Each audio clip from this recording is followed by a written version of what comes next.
हरियाणा के मुख्यमंत्री नैब सिंह सैनी मंगलवार को गुरुग्राम पहुंचे, जहां उनकी उपस्थिति में हरियाणा विजन 2047 के तहत प्री बजट कंसल्टेशन का पहला सत्र शुरू हुआ।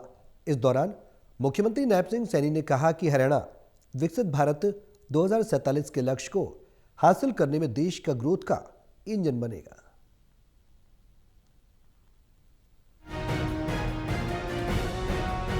सीएम सैनी ने प्री बजट पर चर्चा करते हुए कहा कि वित्त मंत्री के नाते बजट मेरे लिए केवल वार्षिक खर्च का विवरण नहीं है, बल्कि बजट भविष्य को आकार देने का सबसे सशक्त और नीति उपकरण के साथ हम फ्यूचर रेडी बजटिंग की ओर आगे बढ़ रहे हैं।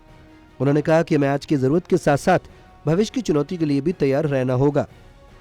सीएम सैनी ने कहा कि नए रोजगार, नए स्वास्थ्य जोखिम, जलवायु और जल संकट, साइबर खतरे और बढ़ते शहरीकरण को लेकर योजना बनानी होगी। उन्होंने कहा कि जमीन पर क्या बदलाव होने और नागरिकों के जीवन में क्या सुधार आएगा, इसकी स्पष्टता पहले से ही तैयार करनी होगी। सीएम सैनी ने कहा कि आज हमने एआई आधारित बजट फीडबैक पोर्टल की भी शुरुआत की है।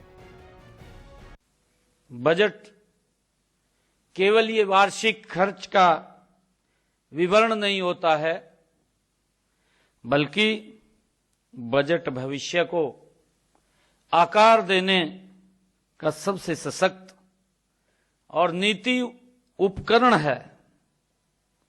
साथियों, इसी भावना से हमने फ्यूचर रेडी बजटिंग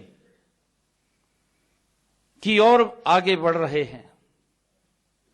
मुझे ये भी खुशी है, हम सब जानते भी हैं कि इसका जो मतलब है वो मतलब भी साफ है कि आज की जरूरतों के साथ साथ भविष्य की चुनौतियों के लिए तैयारी हम सबको करनी होगी।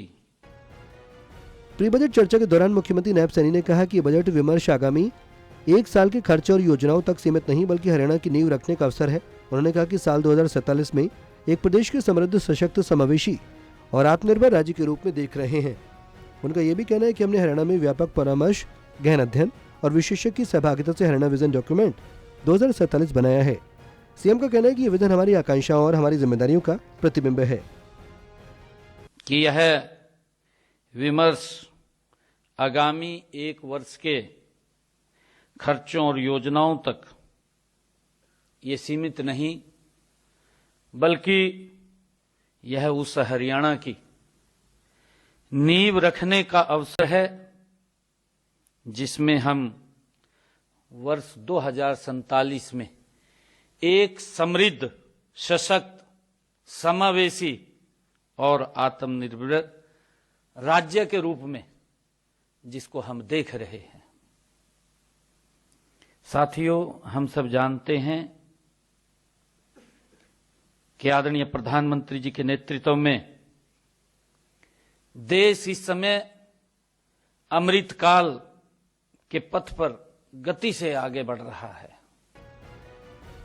उन्होंने कहा कि राज्य का योगदान राष्ट्रीय हित में अधिकतम हो, इसके लिए योजनाबद्ध, दीर्घकालिक और परिणाम आधारित रणनीति के साथ कार्य किए जा रहे हैं। Haryana desk, total TV.